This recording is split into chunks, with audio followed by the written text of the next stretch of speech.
third one would be great.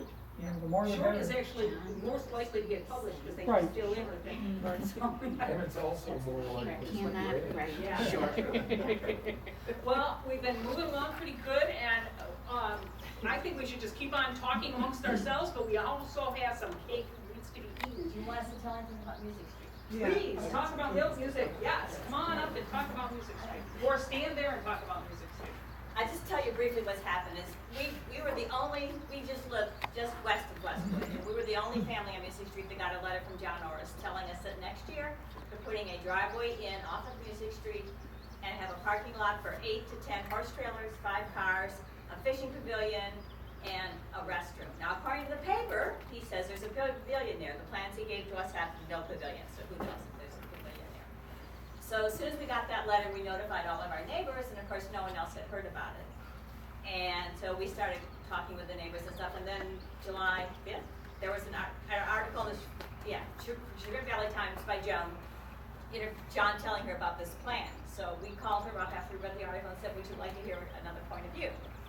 So we went in and had an hour talk with her, and she published an article this past week in the paper, and along with an editorial my husband wrote complaining about this and saying some of the errors of what John had said. We've also written the Newberry Board of Trustees because, I don't know if all you know, Music Street is not really a good road for horse trailers and bicycles and anything. And we've got on the docket for the Russell Trustees meeting last Wednesday. All the trustees are supportive. They agree with us that they keep saying there's nothing we can do. Russell trustees are contacting the Geauga prosecutor to see if legally there's anything they can do. There's that kind of iffy law. They're supposed to try to conform to zoning, and no one knows what that means. So that's sort of where we are with them. Once the article appeared in the paper, we got a call from someone in Newberry. She's just livid and knows a lawyer in Newberry who we hope will help us with this. Maybe we have to get a lawyer to help us fight this. They've already done their initial surveying. They sprayed something on the ground. In the wetlands. In the wetlands. I don't know what it was, but they don't look dead yet. But the guys who were spraying it told my husband they didn't know what it was they were spraying. So is there a horse trail? There is a horse trail that goes, there's a bridle trail that goes onto Music Street that connects with the main bridle trail. So that's why they're putting. But what John Orris told my husband, when we did call him, and when we got the letter, he came and talked to us and said, well, the horse people want this. We went down and talked to the Donaldsons who could actually pay for part of that bridle trail. And they said, that's not what we want. We want longer loop trails because the trails aren't long enough in Westwood. We don't really like riding there. Westwood has a horse trailer park, a parking lot off of 87 that houses, 20, I think? 20. Trailers. It's never full. Never. So they don't really need it. Music Street has a lot of blind hills. We don't need horse trailers trying to pull out onto Music Street. We don't need horse trailers trying to get out onto 306 off of Music Street, which has already had 4 accidents this year. They're trying again for a traffic light there, but who knows if the state will do it. You got 44 in Music Street, has that blind corner coming around that's just not good for horse trailers. So that's sort of where we are. So anyone who wants to help us in our fight, we would love to have your help. We have a member who, a neighbor, I think you probably know, is Susan, Festive. Festus, is writing a letter to John. Tony is here, by the way. Yes, I'm the other half of Sorry, that. she's We writing a haven't letter met trying to yet. get on this Geauga meeting, on the board meeting for August 8th. So we'll see if we get on, who knows. And to see if we have time to talk, how long we can have a time to talk and stuff like that, so. And I've talked to, I've been contacted by or talked to at length, quite a few people, but 29 of the 32 median houses around us. And not one is for. The 3 that I haven't talked to just haven't responded one way or the other. The neighborhood itself is totally against this. And I think our biggest concern was the number 4 transparency. They did all this without talking to us. And when they first bought that land back in 1998, Well, they bought it, with the help of Music Street residents, right? right, when they first bought that land back in 1998, I ran into John Orris, and he said, yes, one of the things we want to do is work with the neighbors. And he hasn't done it yet. He has really changed the last 3 Yeah. years. So, I always liked John Orris until just recently. So did we. Well, and that's, I just wanted to say, that's back in the day when we had, you know, I used to be on the board of the Geauga Park Foundation. And I can tell you historically, because I've been working with parks since I moved out here 23 years ago. And historically, that is, when Chip Henry was in charge and when, you know, we had the prior park folks, you know, they would use us on the Geauga Park Foundation to do reach out with the neighbors and to have gatherings, like when they started Troy Meadows and they were gonna do the burns.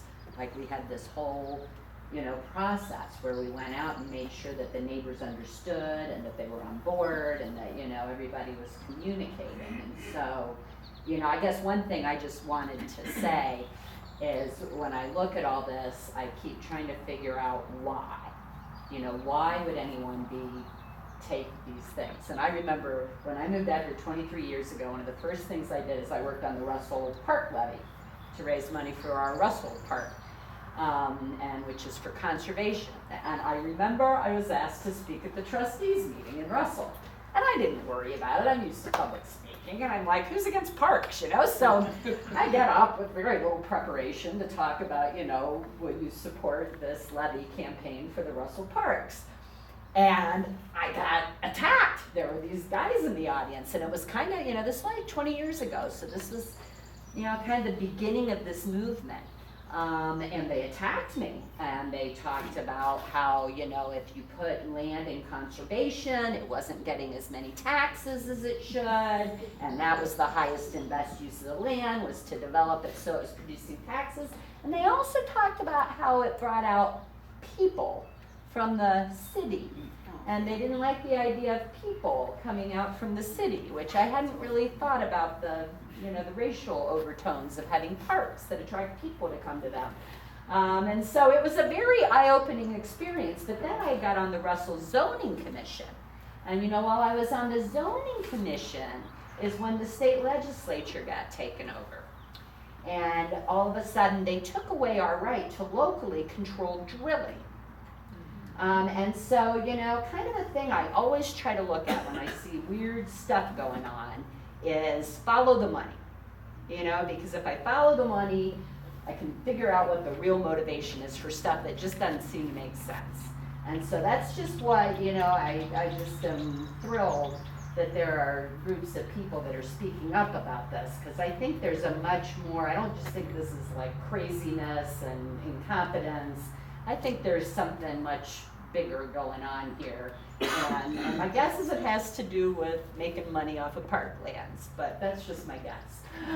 Who knows? But I just wanted to like give a little of that history, especially that whole thing, because back then there weren't groups like this around. And when they took away the right for us to control locally whether drilling occurred and how it occurred, you know, that just kind of like zipped right through the state legislature without anybody even understanding it, knowing it, thinking about what it meant. And you know, everybody's eyes were kind of closed, and now they're not. Now people are paying attention and calling their state reps, so it's a good thing. Tim Brindell was in the legislature when that happened, and he was part of it. There's it. Seeing back then, I didn't even, you know. Well, I want to mention that we are moving to upstate New York, to Dryden, New York. And when Ed and I hosted the Protect Geauga Parks at the Environmental Film Festival for Museum of Natural History, one of the films they showed was about a group in Dryden. It was a group of women. They were going to frack in their area. And this group of women got together, grassroots, just like Protect Geauga Parks. They got attorneys to help them. They got fracking banned in that area, banned in Tompkins County, and finally it's gone to the whole state of New York, where they just a small grassroots group of people. Okay, volunteers had an effect over the entire state in banning fracking.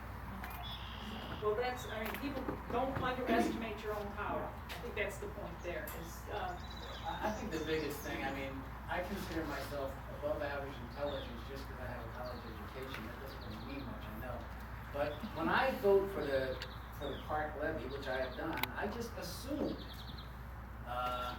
that they were buying it, you know, for conservation. And that's a wrong assumption. I think there's a lot of other people out there that assume, oh, parks, oh yeah, I like parks and so forth and so on, and assume that they are doing that, and it's educating them. And the only way we can educate them is to write these letters, get it in the newspapers, try to get the newspaper columnists to write letters about it and so forth and so on. And I know that this gal Joan at the Chagrin Valley Little Times has been outstanding for us. If you wanna write a letter to the editor, you really wanna push the judge's buttons, mention what a good job Chip Henry did. I have one more thing before we all have some. Kathy, cake. one more question. Oh, I'm sorry. Oh, just one other thing.